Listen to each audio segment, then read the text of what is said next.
The Caribbean Sea, 0813 local time. The surface is glass. Visibility stretches to the curve of the earth. Conditions like this belong on postcards. But today, they belong to something else entirely. Aboard us Gerald R. Ford, the most advanced aircraft carrier ever built, the surface search consoles flicker with new data. 5 returns materialize at the edge of the radar picture, appearing like ghosts from the morning haze. No transponders, no identification signals, no navigation lights cutting through the crystal-clear morning. Just 5 contacts. Low profile, steady speed, closing from the southwest. The watch officer leans forward, his eyes scanning the digital display. His voice stays level, controlled. Log all tracks, maintain current course. Nobody moves faster than necessary. Nobody raises their voice. This is how professionals operate, when the stakes are invisible to everyone except them. The carrier battle group represents billions of dollars of American military power, and right now, it's being tested by vessels that cost a fraction of that amount. Outside, the sea looks empty. Inside, the numbers tell a different story. A story that could escalate from routine patrol to international incident in the span of minutes. The contacts separate on the display, then realign with deliberate precision. A shallow arc forms. Each hull spaces itself with mathematical accuracy. This is not random drift. This is not fishing traffic wandering into international waters by accident. This is deliberate formation movement, executed with the kind of coordination that comes from planning and practice. Speed ticks upward. 18 knots, then 22. Bearings tighten with each radar sweep. The geometry is clean enough to be intentional, sharp enough to be calculated by someone who understands naval tactics and exactly what they're doing. Down in the Combat Information Center, the nerve center of the ship's defensive operations, the tracks receive designations, Sierra 1 through Sierra 5. Venezuelan Navy profiles resolve as radar cross-sections and optical data agree. Mixed surface combatants. Older hulls, some dating back decades. Light displacement compared to the 100,000-ton carrier, but moving with coordination that matters more than tonnage or age ever could. Their headings adjust in small increments, micro-corrections of 1 or 2 degrees that only show up when someone is watching closely. Someone is watching very closely. Every movement is being recorded, analyzed, and fed into tactical computers that calculate intentions from angles and speeds. The carrier holds steady at flank speed, her massive hull cutting through the Caribbean waters with the authority of American naval power. No alarm sound. No theatrics. No dramatic music playing over loudspeakers. Just professional sailors doing their jobs with precision born from years of training. A radio hail goes out on bridge-to-bridge frequency. Standard phrasing. Professional cadence. English first, then Spanish. Venezuelan vessels. This is U.S. Navy warship operating in international waters. Request you maintain safe distance and clarify your intentions. Over. The radio answers with static, empty airwaves where a response should be. The silence stretches from seconds into a full minute. The silence is logged with a timestamp. Every second of silence becomes part of the record, part of the evidence trail that will be analyzed by intelligence officers and diplomats thousands of miles away in air-conditioned offices. On the flight deck, operations pause mid-cycle. An aircraft elevator stops between decks, frozen with a fighter jet halfway up from the hangar bay. Yellow-shirted deck crew freeze in position, hands still on tie-down chains. Nothing looks dramatic from a distance. Everything looks controlled. That control is intentional, practiced, drilled into every sailor through countless training exercises that prepare them for exactly this moment. The point of a carrier is not to flinch. The point is to be so overwhelmingly capable that flinching becomes unnecessary. Carriers are instruments of policy, floating air bases that project American power anywhere in the world. And right now, that policy is being tested. At 0817, the closest point of approach drops under 8 nautical miles. That number matters. That number has meaning built into doctrine and painted in red on every tactical display in the fleet. 8 miles is where awareness becomes concern. 7 miles is where concern becomes action. The Surface Warfare Coordinator calls it without emphasis, his voice steady despite the implication. CPA trending down. 7.8 miles and decreasing. Rate of closure increasing. The officer of the deck nods once, his jaw tight. On the foredeck, the ship's 5-inch gun mount rotates a few degrees. The movement is barely perceptible from a distance. Just a slight adjustment of the barrel. Just enough to be unmistakable through optical systems and binoculars. Not a lock. Not a threat. A statement. Mount is awake. The message is clear to anyone watching. We see you, we're tracking you, and we're ready. The gun crew inside the mount chamber sits at their stations, hands on controls, waiting for orders that may or may not come. The Venezuelan formation tightens in response to the carrier's subtle signal. Sierra 3 edges forward, accelerating 2 knots above the others. The bow cuts a cleaner wake now, white water peeling away from the hull as it angles to cross ahead of the carrier's projected track. It is the kind of maneuver designed to force a reaction, to test resolve and commitment. Civilian ships would alter course immediately. Merchant vessels would veer off, giving way to avoid any possibility of collision. That is the psychology behind it. That is what makes it effective against commercial traffic. But this is not commercial traffic. The carrier does not react. She maintains course and speed as if the Venezuelan vessels don't exist, as if there's nothing but open ocean ahead. Another hail goes out. Same wording. Same calm voice requesting clarification and safe distance. Same silence in reply. The absence of communication is itself a form of communication. It says, we do not recognize your authority here. We do not acknowledge your presence as legitimate. At 0820, the first helicopter crew mans up. The MH-60R Seahawk sits cold on the deck, rotors still folded against the fuselage like sleeping wings. No launch order yet. Presence is a dial, not a switch. The ship keeps it turned low, escalating in measured increments rather than dramatic leaps. The pilot runs through pre-flight checks anyway, knowing that when the order comes, there will be no time for preparation. The co-pilot scans the horizon through the cockpit glass, watching the Venezuelan vessels as they maneuver in the distance. Below decks, in the electronic warfare spaces lit by the glow of multiple screens, technicians watch their displays as electronic support measures begin recording emissions. Nothing aggressive yet. Service search radars. Routine surface navigation sets. Enough to confirm the other side is watching back, painting the carrier with radar energy, tracking her movement. Every ping is time-stamped. Every frequency is cataloged. Every emission is recorded and stored for later analysis. 5 tracks. 5 intentions. 1 outcome still unknown. The data streams into computers that will later reconstruct every second of this encounter with precision that would be impossible with human memory alone. The closest point of approach continues to shrink with each passing minute. 6 miles. The Venezuelan arc now resembles a loose cordon, not a straight intercept course.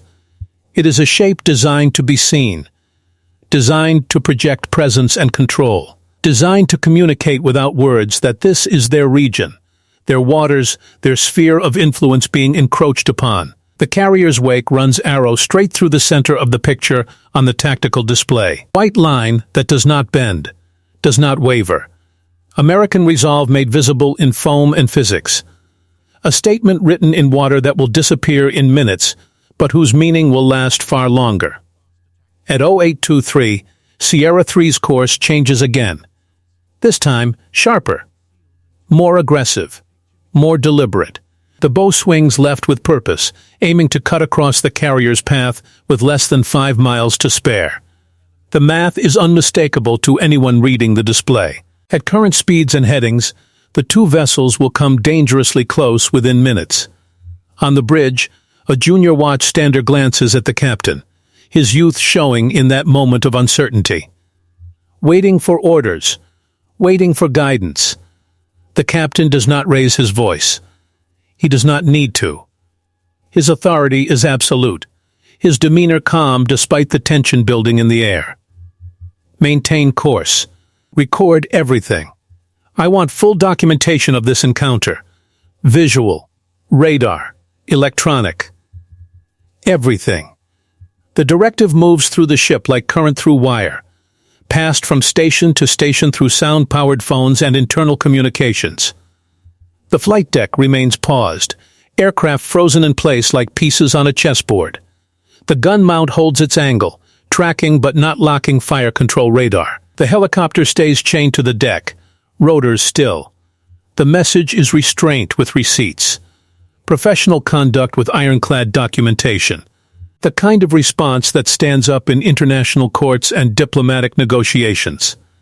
Another hail finally comes back over the radio, breaking the silence. Short, accented, non-committal but carrying an edge. U.S. warship. This is Venezuelan Navy conducting operations in regional waters. We are monitoring your presence. You are approaching our area of operations. No acknowledgement of the dangerously close distance. No commitment to safety of navigation. No recognition that international law governs these waters, not regional claims. It is logged, translated, and filed without comment. The lawyers and diplomats will dissect those words later, parsing every syllable for meaning and implication. At 08226, the CPA bottoms out at 4.8 nautical miles, less than 5 miles between a supercarrier displacing 100,000 tons and a foreign warship with unclear intentions and unknown rules of engagement. That is close enough to matter. Close enough to misread a maneuver or a signal. Close enough to turn steel into headlines if anyone makes the wrong judgment call. At this range, wake turbulence becomes a factor that can't be ignored. Hydrodynamics and human judgment begin to compete. One wrong move, one miscalculation of distance or speed, and ships collide. The carrier does not turn, does not slow, does not alter her course by even a single degree. The helmsman's hands are steady on the controls, maintaining the heading with precision. Then, something shifts in the geometry of the encounter. Sierra 3 eases its rudder, the bow swinging slightly away from the intercept course. Speed bleeds off by 1 knot, then another. The aggressive intercept angle softens into something less confrontational. The arc loosens. One by one, the Venezuelan hulls widen their spacing, adding hundreds of yards between them and the American carrier. No announcement over the radio. No apology. No acknowledgement that anything risky just occurred. Just geometry changing back into space, tension diffusing into distance. The crisis that almost was becomes the crisis that wasn't. On the radar display, the threat curve flattens. The amber warnings fade to green. The helicopter crew remains ready, strapped in but engines still cold. The elevator remains stopped mid-deck. The ship holds her line, unwavering. No shots fired. No warnings escalated beyond professional radio calls. No international incident created. No headlines written. Just two navies testing each other in the gray zone where war and peace blur together. At 083 Diri, the contacts continue on parallel tracks, no longer converging. Still present, still watching, but no longer closing, no longer testing. The dance is over, at least for now. The log captures the final bearings with precision. The timestamp is exact to the second. The first act is over. The situation is not resolved, but it is stable. Stable is good enough. Out here, the difference between pressure and collision is measured in headings, distances, and seconds. And for now, only one ship decided not to blink. Only one side chose restraint over reaction, confidence over confrontation. At 0834, the picture stabilizes without fully resolving. 5 Venezuelan hulls remain on parallel tracks off the carrier's port quarter, Distance holds just outside 5 nautical miles, close enough to see detail through binoculars, close enough to identify hull numbers and deck equipment, far enough to deny hostile intent in any official report. It is the gray space where mistakes live, where miscommunication turns into tragedy, where split-second decisions become historical turning points. On the bridge, the sea looks empty to the naked eye, blue water extending to every horizon, unblemished by anything except the distant silhouettes of the Venezuelan ships. That is how confrontations at sea often appear to outsiders. Nothing visible above the surface. Everything happening in the invisible realm of radar, radio, and tactical calculation. The Surface Warfare Coordinator updates the captain. Sir, all contacts maintaining distance. No change in formation for the past 4 minutes. Threat assessment downgraded to monitoring status. The captain nods, but his eyes never leave the display. Keep watching. These things have a way of changing quickly. He's right, of course. Naval encounters are fluid, dynamic situations where the status quo can shift in heartbeats. But for now, the geometry is stable. The carrier continues her transit, wake straight as a ruler, course unchanged. The Venezuelan vessels mirror her track, maintaining formation but no longer pressing. The encounter settles into something neither side will call a victory. Both will document it differently in their official reports. In Washington, analysts will call it successful deterrence. In Caracas, they'll call it successful sovereignty enforcement. The truth, as always in these situations, lies somewhere in the middle of the ocean between them. At 0845, flight deck operations resuming. The elevator completes its journey, bringing the aircraft topside. Yellow shirts move back into action, reconnecting chains, running final checks. Life aboard the carrier returns to its normal rhythm, the encounter already becoming another entry in the ship's log. The helicopter crew finally stands down, unstrapping and climbing out of the cockpit. The pilot looks back at the Venezuelan vessels one more time before heading below deck. They're still there, still watching, but they're not closing anymore. In the Combat Information Center, the watch officer updates the tactical log one final time. Encounter concluded at 0845 local. All contacts maintaining safe distance. No hostile action observed. Continuing transit as planned. And somewhere in Washington and Caracas, diplomats will parse every second of what just happened, looking for advantage, for blame, for lessons to be learned or ignored. But out here, under the Caribbean sun, the only lesson that matters is the one written in wake patterns and radar tracks. When one side refuses to perform, refuses to react, refuses to bend or break, the other eventually runs out of moves. It's a truth as old as naval warfare itself, proven again in these waters on this morning. Today, in these waters, that principle held. The carrier continued on her course. The Venezuelan vessels made their point and withdrew to safe distance. No shots were fired. No lives were lost. No crisis erupted into conflict. The sea returns to looking empty, as if nothing happened at all. But the log does not forget. It never does. Every detail, every timestamp, every radio call is preserved. Because next time, and there will be a next time, those details might make all the difference. The Gerald R. Ford continues her patrol, powerful and unshaken. Behind her, the Venezuelan Navy maintains its watch. And between them, the Caribbean Sea keeps its secrets, bearing witness to another day when professionalism and restraint prevented disaster. That is the story that won't make headlines. That is the encounter that won't spark international outrage. But for the sailors who lived through those tense minutes, it will be remembered as the day training met reality and held.